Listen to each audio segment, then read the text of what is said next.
Mega ఫ్యామిలీకి అల్లు అర్జున్ కి విభేదాలు ఉన్నాయని ఎప్పటి నుంచో గాసిప్స్ వస్తూనే ఉన్నాయి. ఇటీవలే జరిగిన ఏపీ ఎన్నికల్లో పవర్ స్టార్ కు కేవలం సామాజిక మాధ్యమంలో మాత్రమే శుభాకాంక్షలు తెలిపిన బన్నీ తన స్నేహితుడు నంద్యాల వైసీపీ అభ్యర్థి శిల్పా రవిచంద్రారెడ్డికి మద్దతు తెలిపేందుకు నంద్యాల వరకు వెళ్లారు. దీంతో అది కాస్త బట్టబయలైనట్లు అయింది.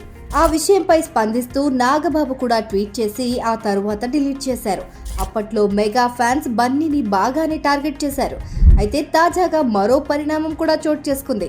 మెగా మేనల్లుడైన సాయి ధరమ్ తేజ్ పవన్ కళ్యాణ్ ప్రమాణ స్వీకారం చేసిన కొద్ది గంటలకే తన సామాజిక మాధ్యమాలైన ట్విట్టర్, ఇన్స్టాగ్రామ్లలో అల్లు అర్జున్ తో పాటు స్నేహారెడ్డిలను కూడా అన్ఫాలో చేసినట్లు తెలుస్తోంది. ఈ విషయం కాస్త నెట్టింట్లో వైరల్ గా మారింది. చూడాలి మరి దీనిపై మెగా హీరోస్ ఎలా స్పందిస్తారో. స్టైలిష్ స్టార్ రియాక్షన్ ఎలా ఉంటుందో. న్యూస్ టుడే తెలుగు డైలీని ఫాలో చేయండి.